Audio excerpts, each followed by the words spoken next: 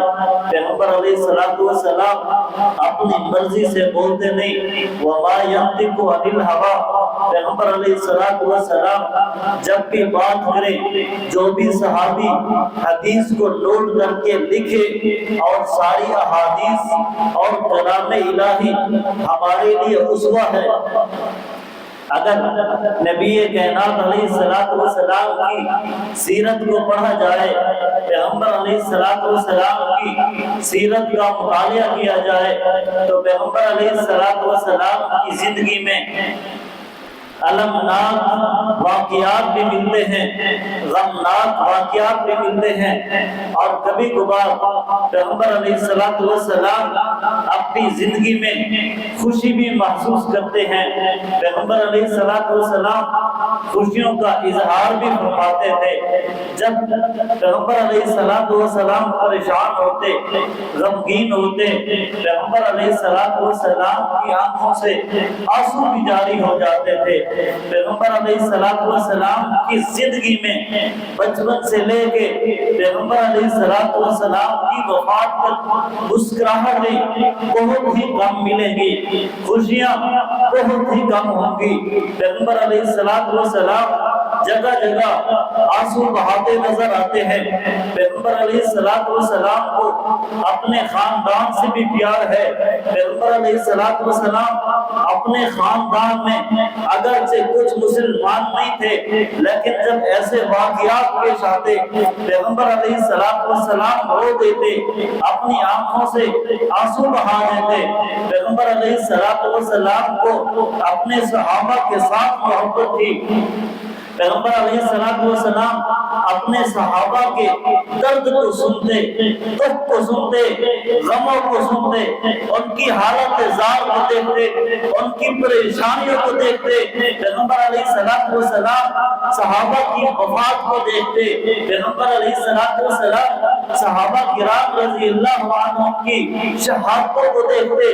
پیغمبر علیہ السلام کی آنکھوں سے آنسو جاری ہو جاتے۔ پیغمبر علیہ السلام اپنی ازواج مطہرات کو دیکھتے، حضرت خدیجہ رضی اللہ تعالی عنہ کی وفات کو دیکھتے، پیغمبر علیہ السلام کی آنکھوں سے آنسو جاری ہو جاتے۔ پیغمبر علیہ السلام کی زندگی میں آپ علیہ السلام کی 3 بیٹیوں کی وفات ہوئی ہے۔ زینب رضی اللہ تعالی عنہ کی وفات ہوئی ہے، رقیہ رضی اللہ تعالی عنہ کی وفات ہوئی ہے، ام کلثوم رضی اللہ تعالی عنہ کی وفات ہوئی ہے، حضرت خدیجہ رضی اللہ تعالی عنہ آپ علیہ السلام کا ساتھ دینے والی، آپ علیہ السلام پر سب سے پہلے ایمان لانے والی، اور پیغمبر علیہ السلام پر اپنا مال خرچ کرنے والی، پیغمبر علیہ السلام کی پہلی بیوی حضرت خدیجہ رضی اللہ تعالی عنہ کی وفات ہوتی ہے۔ پیغمبر علیہ السلام آنسو بہاتے ہیں، پیغمبر علیہ السلام غمگین ہوتے ہیں، پریشان ہوتے ہیں۔ پیغمبر علیہ السلام کی زندگی میں آپ علیہ السلام کے بیٹوں کی وفات ہوتی ہے۔ قاسم عبداللہ ابراہیم بچپن میں فوت ہوتے ہیں۔ پیغمبر علیہ السلام غمی کا اظہار فرماتے ہیں، پیغمبر علیہ السلام کی آنکھوں سے آنسو جاری ہو جاتے ہیں۔ پیغمبر علیہ السلام کی زندگی میں آپ علیہ السلام کے نواسے علی کی وفات ہوتی ہے۔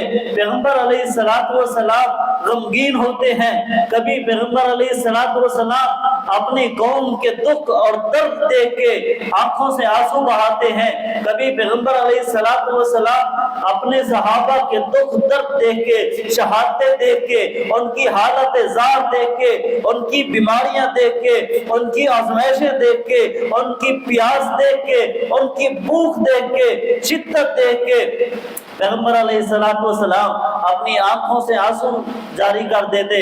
کبھی پیغمبر علیہ السلام غار میں آنسو بہاتے ہیں، غار ہرا میں پیغمبر علیہ السلام آنسو بہاتے ہیں، کبھی پیغمبر علیہ السلام غار ثور میں آنسو بہاتے ہیں، کبھی پیغمبر علیہ السلام مکہ کی جدائیوں سے، مکہ سے جدا ہو کے ہجرت کر کے مدینہ کی طرف جاتے ہوئے پیغمبر علیہ السلام اپنی آنکھوں سے آنسو بہاتے ہیں، کبھی پیغمبر علیہ السلام شیب ابی طالب میں محصور ہیں، اس وقت آنسو بہاتے ہیں، کبھی پیغمبر علیہ السلام طائف کی وادیوں میں لوگوں کو دعوت دیتے ہوئے جب لوگ پتھر مارتے ہیں، پیغمبر علیہ السلام اپنی آنکھوں سے آنسو جاری کرتے ہیں، کبھی پیغمبر علیہ السلام مدینہ کی گلیوں میں ہیں، چل پھر رہے ہیں، پیغمبر علیہ السلام آنکھوں سے آنسو جاری کرتے ہیں، کبھی پیغمبر علیہ السلام اپنی امت کے حق میں دعائیں کرتے ہیں، پیغمبر علیہ السلام اپنی امت کے حق میں دعائیں کرتے ہوئے اپنی آنکھوں سے آنسو جاری کرتے ہیں، کبھی پیغمبر علیہ السلام عبادت کرتے ہوئے عبادت میں روتے ہیں، کبھی قیام میں روتے ہیں، کبھی رکوع میں روتے ہیں، کبھی سجدے میں روتے ہیں۔ پیغمبر علیہ السلام کی ساری زندگی روتے ہوئے گزری۔ بچپن میں کبھی پیغمبر علیہ السلام اپنی والدہ کی یاد میں، حضرت آمنہ کی یاد میں روتے ہیں، کبھی اپنے والد کی یاد میں، عبداللہ کی یاد میں روتے ہیں، کبھی اپنے دادا جان عبد المطلب کی یاد میں روتے ہیں، کبھی ابو طالب کی وفات پہ روتے ہیں، کبھی حضرت خدیجہ رضی اللہ تعالی عنہا کی یاد میں روتے ہیں۔ پیغمبر علیہ السلام وفات تک پیغمبر علیہ السلام کی آنکھوں سے آنسو جاری ہوتے رہے ہیں۔ حضرت عبداللہ بن مسعود رضی اللہ تعالیٰ عنہ کہتے ہیں، ایک مرتبہ اللہ کے رسول صلی اللہ علیہ وسلم فرماتے ہیں، عبداللہ بن مسعود آج میرا دل کرتا ہے کہ میں آج تیرے سے قرآن سنوں۔ حضرت عبداللہ بن مسعود رضی اللہ تعالیٰ عنہ کہتے ہیں، میں قربان جاؤں اے اللہ کے رسول صلی اللہ علیہ وسلم، حالانکہ آپ پر قرآن اترا ہے، اللہ نے جبرائیل امین کو بھیجا ہے، جبرائیل امین اللہ کا کلام لے کے آپ کے قلب اطہر پہ آئے ہیں، لے کے آئے ہیں، آپ پر قرآن کا نزول ہوا ہے، وحی کا نزول ہوا ہے، آپ پر قرآن اتارا گیا ہے۔ اے اللہ کے رسول، مجھے تو یہ چاہیے تھا کہ میں آپ سے قرآن سنتا۔ پیغمبر علیہ السلام فرماتے ہیں، عبداللہ تیری بات صحیح ہے، درست ہے، وحی بھی مجھ پر نازل ہوئی ہے، قرآن کا نزول بھی مجھ پر ہوا ہے، لیکن آج عبداللہ میرا دل کرتا ہے کہ آج تیرے سے قرآن سنوں۔ عبداللہ بن مسعود رضی اللہ تعالیٰ عنہ کہتے ہیں، میں اللہ کے رسول صلی اللہ علیہ وسلم کو سورہ نساء کی تلاوت کر کے سنا رہا ہوں، پیغمبر علیہ السلام پوری توجہ سے یکسوئی سے سن رہے ہیں۔ حضرت عبداللہ بن مسعود رضی اللہ تعالیٰ عنہ کہتے ہیں، جب میں اس آیت پہ پہنچتا ہوں، فَكَيْفَ إِذَا جِئْنَا مِنْ كُلِّ أُمَّةٍ بِشَهِيدٍ وَجِئْنَا بِكَ عَلَىٰ هَٰؤُلَاءِ شَهِيدًا۔ جب میں اس آیت پر پہنچتا ہوں، دیکھتا ہوں کہ پیغمبر علیہ السلام زاروں قطار رو رہے ہیں، پیغمبر علیہ السلام کی آنکھوں سے آنسو جاری ہے۔ پیغمبر علیہ السلام فرماتے ہیں، عبداللہ بس کر دو، بس کر دو۔ عبداللہ بن مسعود رضی اللہ تعالیٰ عنہ کہتے ہیں، میں بس کرتا ہوں، دیکھتا ہوں پیغمبر علیہ السلام کی آنکھوں سے آنسو چھم چھم ہے، رکنے کا نام نہیں لے رہے۔ پیغمبر علیہ السلام تلاوت پہ سن رہے ہیں اور ساتھ ساتھ رو بھی رہے ہیں۔ پیغمبر علیہ الصلوۃ والسلام عبادت کرتے ہیں، پیغمبر علیہ الصلوۃ والسلام کی عبادت کے متعلق سوال کیا جاتا ہے۔ حضرت عائشہ رضی اللہ تعالی عنہا سے کسی صحابی نے سوال کیا کہ اللہ کے رسول صلی اللہ علیہ وسلم کی عبادت کے متعلق ذرا بتلائیے نا۔ حضرت عائشہ صدیقہ رضی اللہ تعالی عنہا فرماتی ہیں ایک رات پیغمبر علیہ السلام میرے پاس تشریف فرما ہے، آ کر تھوڑی دیر آرام فرماتے ہیں نا، پھر اٹھتے ہیں کہتے ہیں عائشہ میں کیوں نہ اللہ کی عبادت کر لوں۔ پھر حضرت عائشہ صدیقہ رضی اللہ تعالیٰ عنہ فرماتی ہیں پیغمبر علیہ السلام اٹھتے ہیں، وضو کرتے ہیں، وضو کرنے کے بعد نوافل کا اہتمام کرتے ہیں، اللہ تعالیٰ کی عبادت میں مشغول ہو جاتے ہیں۔ حضرت عائشہ رضی اللہ تعالیٰ عنہ فرماتی ہے میں پیغمبر علیہ السلام کی عبادت کا سارا منظر دیکھ رہی ہوں۔ پیغمبر علیہ السلام قیام فرما رہے ہیں، پیغمبر علیہ السلام قیام میں کافی دیر تک روتے رہے ہیں، اتنا لمبا قیام کرتے رہے ہیں۔ پیغمبر علیہ السلام قیام میں روتے رہے۔ حدیث میں آتا ہے پیغمبر علیہ السلام اس طرح رو رہے تھے کہ پیغمبر علیہ السلام کے سینے مبارک سے اس طرح آواز آ رہی تھی جس طرح ایک ہنڈیا ابل رہی ہوتی ہے اور آواز آ رہی ہوتی ہے۔ پیغمبر علیہ السلام کے سینہ مبارک سے قلب اطہر سے اس طرح آواز آ رہی تھی۔ پیغمبر علیہ السلام کافی لمبا قیام کرتے ہیں، قیام میں روتے رہتے ہیں۔ پھر پیغمبر علیہ السلام اتنا لمبا طویل رکوع کرتے ہیں، رکوع میں روتے رہتے ہیں۔ پھر پیغمبر علیہ السلام سجدہ کرتے ہیں۔ حضرت عائشہ صدیقہ رضی اللہ تعالیٰ عنہ فرماتی ہے جب پیغمبر علیہ السلام سجدہ کرتے ہیں، سجدے کی حالت میں پیغمبر علیہ السلام اتنا زارو قطار ہوتے ہیں، اتنے آنسو بہاتے ہیں، حتیٰ کہ پیغمبر علیہ السلام جس جگہ پہ سجدہ کرتے ہیں وہ جگہ بھی آنسوؤں سے تر ہو جاتی ہے۔ پیغمبر علیہ السلام کبھی بدر میں روتے ہیں، کبھی غزوہ احد میں روتے ہیں، کبھی غزوہ خندق احزاب میں روتے ہیں، کبھی تبوک میں روتے ہیں، کبھی یرموک میں روتے ہیں، کبھی فتح مکہ بھی ہوتا ہے۔ پھر بھی پیغمبر علیہ السلام اللہ کا شکر ادا کرتے ہیں، پیغمبر علیہ السلام آنسو بہاتے ہیں۔ بچپن میں بھی پیغمبر علیہ السلام اپنی والدہ کی یاد میں روتے رہے، اپنے چچا کی یاد میں روتے رہے، اپنے والد کی یاد میں روتے رہے، اپنے دادا کی یاد میں روتے رہے۔ غزوہ بدر ہوتا ہے، غزوہ بدر ہوتا ہے، صحابہ کرام رضی اللہ تعالیٰ عنہ غزوہ بدر میں شریک ہے۔ پیغمبر علیہ السلام اپنے صحابہ کو حکم دیتے ہیں میرے صحابہ کی جماعت اگر آرام فرمانا ہے تو آرام فرما لے، اگر کسی نے پہرہ داری کرنی ہے تو پہرہ داری کر لے۔ پیغمبر علیہ السلام کے کچھ صحابہ پیغمبر علیہ السلام کے کچھ صحابہ پہرہ داری کرتے ہیں، کچھ صحابہ آرام فرماتے ہیں۔ پھر جو آرام فرماتے ہیں وہ پہرہ داری کرتے ہیں، پھر دوسرے آرام فرماتے ہیں۔ لیکن میرے اللہ کے پیغمبر حضرت محمد الرسول اللہ صلی اللہ علیہ وسلم آرام نہیں فرماتے۔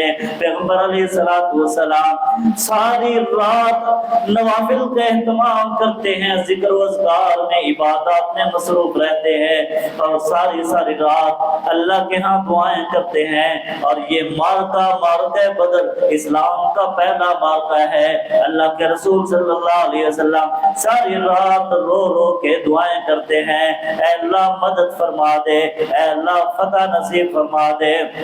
پیغمبر علیہ السلام آخری پہر تک روتے ہیں۔ حضرت بلال رضی اللہ تعالیٰ عنہ آ جاتے ہیں، کہتے ہیں اللہ کے رسول صلی اللہ علیہ وسلم صبح کا وقت ہو گیا ہے۔ پیغمبر علیہ السلام کی وہ دعا اللہ حکم الحاکمین قبول فرماتے ہیں۔ مارکہ بدر ہے، مسلمانوں کی تعداد زیادہ نہیں ہے، 313 تعداد ہے، لیکن ایمان مضبوط ہے، ایمانی جذبہ موجود ہے۔ پیغمبر علیہ السلام کے 313 صحابہ، ان کے پاس تیر بھی نہیں ہے، تلواریں بھی نہیں ہیں، دستے بھی نہیں ہیں، گھوڑ سوار بھی نہیں ہے، کوئی چیز بھی نہیں ہے، لیکن کفار کا 1000 کا لشکر ہے، ان کے پاس اسلحہ بھی موجود ہے، ان کے پاس تلواریں بھی موجود ہے، ان کے پاس تیر بھی موجود ہے، ان کے پاس لڑنے والے کمانڈر بھی موجود ہے، لیکن صحابہ کے پاس کچھ نہیں ہے، صرف ایمان لے کے بدر میں شریک ہوئے ہیں۔ پیغمبر علیہ السلام دعا فرماتے ہیں، اللہ کا الحاکمین فتح نصیب فرماتے ہیں، اللہ کا الحاکمین فتح نصیب فرماتے ہیں، کفار کو اللہ کا الحاکمین ذلیل و رسوا فرماتے ہیں۔ کفار کے کچھ لوگ قیدی ہو کے پیغمبر علیہ السلام کے پاس آتے ہیں، جس میں آپ علیہ السلام کے داماد حضرت زینب رضی اللہ تعالیٰ عنہ کے شوہر ابو العاص، وہ بھی جب اس وقت اسلام نہیں لائے تھے، وہ بھی قیدیوں میں شریک ہوتے ہیں۔ کفار اپنے قیدیوں کو چھڑانے کے لیے فدیہ بھیجتے ہیں۔ پیغمبر علیہ السلام اپنے صحابہ سے پوچھتے ہیں، اے میرے صحابہ کی جماعت، یہ بتلاؤ کہ ان کفار کے ساتھ کیا سلوک کیا جائے جنہوں نے ہمیں ذلیل و رسوا کرنے کے لیے بدر میں شریک ہوئے، ان کے پاس سب کچھ تھا لیکن اللہ کی مدد نے فتح نصیب فرمائی۔ حضرت عمر بن خطاب رضی اللہ تعالیٰ عنہ، جس طرح کہا جاتا ہے کہ حضرت عمر بن خطاب رضی اللہ تعالیٰ عنہ سخت طبیعت کے مالک تھے، نہیں یہ غلط بات ہے۔ حضرت عمر بن خطاب رضی اللہ تعالیٰ عنہ مومنین کے لیے، موحدین کے لیے، مسلمانوں کے لیے سخت طبیعت کے مالک نہیں تھے، بلکہ بہت نرمی کرنے والے تھے۔ ہاں، حضرت عمر بن خطاب رضی اللہ تعالیٰ عنہ سخت طبیعت کے مالک تھے، ان کے خلاف تھے جو دشمن تھے، ان کے خلاف سخت طبیعت کے مالک تھے جو ظلم کی انتہا کرنے والے تھے۔ حضرت عمر بن خطاب رضی اللہ تعالیٰ عنہ کہتے ہیں، اے اللہ کے رسول صلی اللہ علیہ وسلم، ہم صحابہ میں سے جتنے صحابہ مسلمان ہیں، ان کے جتنے بھی کفار ان کے رشتہ دار آئے ہیں، اے اللہ کے رسول ان کے رشتہ دار صحابہ کے حوالے کر دیں، کیوں نہ ہم ان کو قتل کر دیں، کیونکہ وہ دین کے بھی دشمن ہیں، ہمارے بھی دشمن ہیں، ہمارے نبی کے بھی دشمن ہیں۔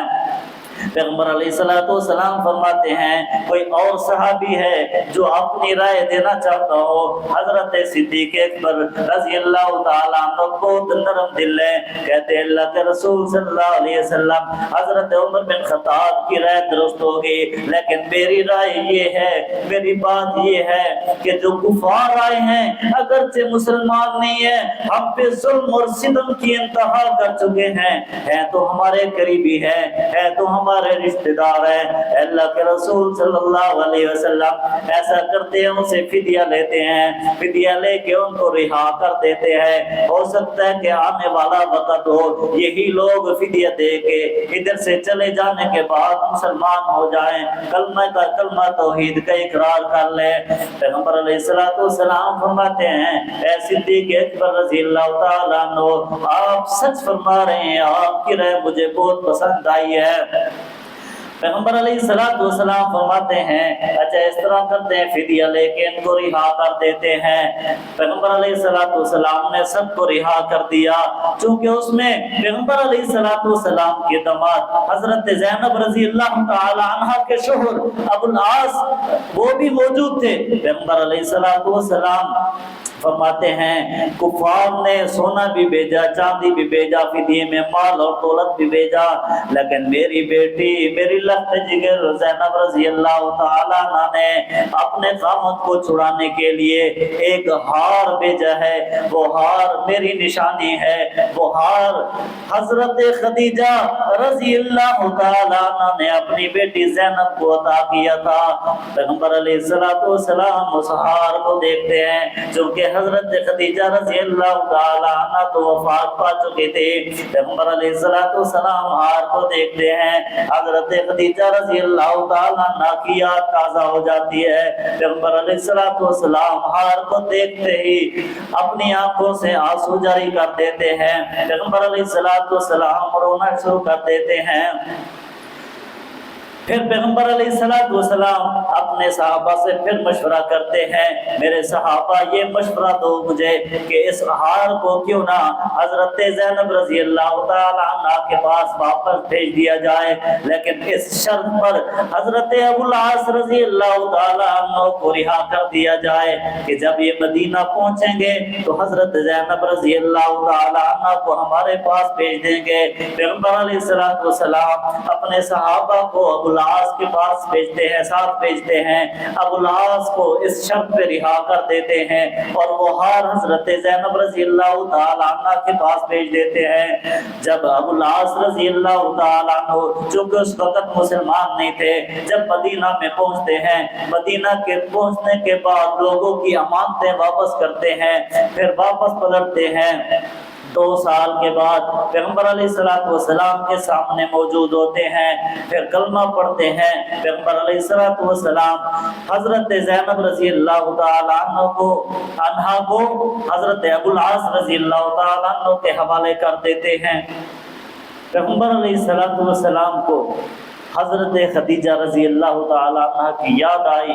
پیغمبر علیہ الصلوۃ والسلام حضرت خدیجہ کو یاد کر کے روتے ہیں، آنکھوں سے آنسو بہاتے ہیں۔ کبھی کبھار صدیقہ کائنات حضرت عائشہ صدیقہ طاہرہ مطہرہ رضی اللہ تعالی عنہا فرماتی ہیں، اے اللہ کے رسول صلی اللہ علیہ وسلم، میں آپ کی سب سے چھوٹی بیوی ہوں اور آپ سے لاڈ پیار بہت زیادہ کرتی ہوں، پھر بھی آپ خدیجہ کو یاد کرتے ہیں، ابھی بھی آپ کو خدیجہ یاد آتی ہے؟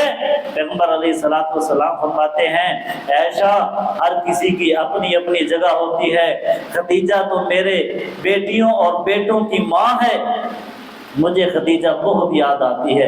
کبھی کبھار پیغمبر علیہ الصلوۃ والسلام اپنی ازواج مطہرات میں ہوتے، پیغمبر علیہ الصلوۃ والسلام کو خدیجہ یاد آتی، پیغمبر علیہ الصلوۃ والسلام فرماتے خدیجہ تو میری اولاد کی ماں ہے، اور خدیجہ تو وہ ہے جو سب سے پہلے اسلام لائی ہے، خدیجہ تو وہ ہے جن کو فرشتے بھی سلام کہا کرتے تھے، وہ خدیجہ مجھے کیوں نہ یاد آئے؟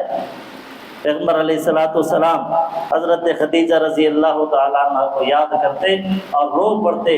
ابھی معرکہ بدر ہے، معرکہ بدر میں فتح ہوتی ہے، پیغمبر علیہ الصلوۃ والسلام ادھر موجود ہیں تو ایک شخص کو مدینہ کی طرف بھیجتے ہیں، ایک صحابی ہے، جاؤ لوگوں کو خبر دے کے آؤ کہ اللہ نے ہمیں فتح نصیب فرمائی ہے۔ حضرت زید رضی اللہ تعالیٰ عنہ غالباً پیغمبر علیہ الصلوۃ والسلام زید بن حارثہ کو بھیجتے ہیں، تو وہاں پہ پہنچتے ہیں، خبر دیتے ہیں کہ اللہ کے رسول صلی اللہ علیہ وسلم فرماتے ہیں اللہ نے ہمیں فتح نصیب فرمائی ہے۔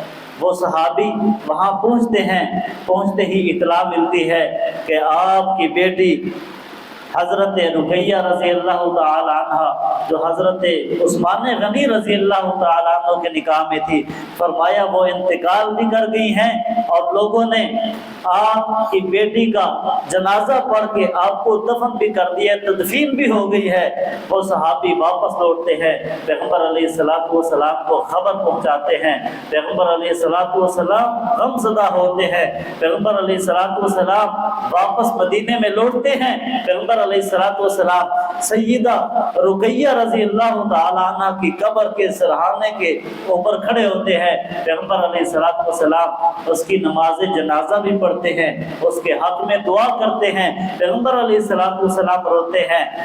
صحابی پوچھتے ہیں اے اللہ کے رسول صلی اللہ علیہ وسلم، آپ تو اللہ کے نبی ہیں، آپ ہمیں منع کرتے ہیں کہ نہ رویا کرو، آپ خود روتے ہیں۔ پیغمبر علیہ الصلوۃ والسلام فرماتے ہیں اے میرے صحابی، میں رونے سے منع نہیں کرتا، کیونکہ یہ دل انسان کے قبضہ قدرت میں نہیں ہوتا، یہ اللہ کے قبضہ قدرت میں ہوتا ہے، اس میں اللہ کی رحمت موجود ہوتی ہے، یہ غم زدہ ہوتا ہے، پریشان ہوتا ہے، پریشان ہونے کی وجہ سے آنکھوں سے آنسو جاری ہو جاتے ہیں۔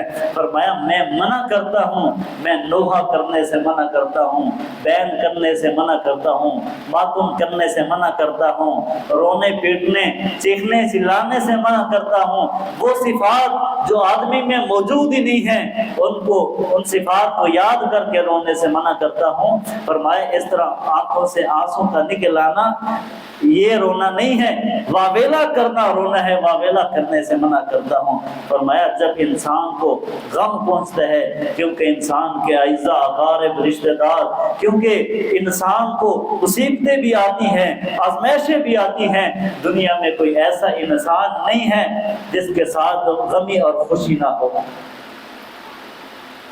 خوشی بھی اور غمی بھی ہر انسان کی زندگی کا ساتھ ہے۔ کبھی انسان خوش ہوتا ہے، کبھی انسان غمی میں ہوتا ہے۔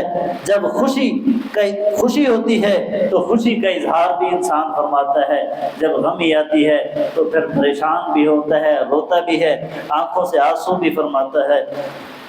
اسی طرح پیغمبر علیہ الصلوۃ والسلام جس طرح بچپن میں روتے رہے والدہ کی یاد میں، حضرت خدیجہ رضی اللہ تعالیٰ عنہ کی یاد میں، اپنی بیٹی کی یاد میں، رقیہ رضی اللہ تعالیٰ عنہ کی یاد میں، ام کلثوم رضی اللہ تعالیٰ عنہ وہ بھی پیغمبر علیہ الصلوۃ والسلام کی زندگی میں وفات پاتی ہیں۔ ام کلثوم، اسی طرح زینب رضی اللہ تعالیٰ عنہ، پیغمبر علیہ الصلوۃ والسلام اپنی بیٹیوں کی خود نماز جنازہ پڑھاتے ہیں، پیغمبر علیہ الصلوۃ والسلام خود قبر میں اپنی بیٹیوں کو اتارتے ہیں، پیغمبر علیہ الصلوۃ والسلام ان کی تدفین فرماتے ہیں۔ جب تدفین کا وقت آتا ہے، پیغمبر علیہ الصلوۃ والسلام کی آنکھوں سے آنسو جاری ہو جاتے ہیں، پیغمبر علیہ الصلوۃ والسلام رونا شروع کر دیتے ہیں۔ صحابہ پوچھتے ہیں کہ پیغمبر علیہ الصلوۃ والسلام فرماتے ہیں یہ اللہ کی رحمت کے آنسو ہیں جو غمی کے وقت آ جاتے ہیں۔ اسی طرح پیغمبر علیہ الصلوۃ والسلام نے جب حضرت فاطمہ رضی اللہ تعالیٰ عنہ کی شادی کی، اس وقت حضرت علی رضی اللہ تعالیٰ عنہ کے حالات بہت ہی کمزور تھے۔ جب پیغمبر علیہ الصلوۃ والسلام نے حضرت علی رضی اللہ تعالیٰ عنہ کے حالات دیکھے، جب وہ جہیز کا سامان لے کے آئے، پیغمبر علیہ الصلوۃ والسلام نے دیکھا اور پیغمبر علیہ الصلوۃ والسلام غمگین ہوئے، پریشان ہوئے، روئے۔ پھر پیغمبر علیہ الصلوۃ والسلام نے جب حضرت فاطمہ رضی اللہ تعالیٰ عنہ کی رخصتی فرمائی، اس وقت پیغمبر علیہ الصلوۃ والسلام غمگین ہو گئے، اس وقت پیغمبر علیہ الصلوۃ والسلام روتے رہے۔ پھر پیغمبر علیہ الصلوۃ والسلام کچھ عرصے کے بعد حضرت فاطمہ رضی اللہ تعالیٰ عنہ کے گھر گئے۔ حضرت فاطمہ رضی اللہ تعالیٰ عنہ رو رہی تھی۔ فرمایا میری بیٹی، میری لخت جگر کیوں روتی ہو؟ فرمایا اللہ کے رسول صلی اللہ علیہ وسلم مجھے دو تکلیفیں ہیں، ایک تو میں بیماری کی وجہ سے روتی ہوں، دوسرا ایک بیماری مجھے ہے، دوسرا بھوک کی وجہ سے، بھوک بہت زیادہ ہے جس وجہ سے روتی ہوں۔ پیغمبر علیہ الصلوۃ والسلام جب اپنی بیٹی کی یہ حالت دیکھتے ہیں، پیغمبر علیہ الصلوۃ والسلام حضرت فاطمہ رضی اللہ تعالیٰ عنہ کی بات سنتے ہی پیغمبر علیہ الصلوۃ والسلام رو پڑتے ہیں۔ سامعین، دعا ہے رب العالمین جو کو سنایا مجھے اور آپ کو عمل کی توفیق عطا فرمائے۔ بقیہ یہی موضوع انشاءاللہ اگلے جمعے ہوگا۔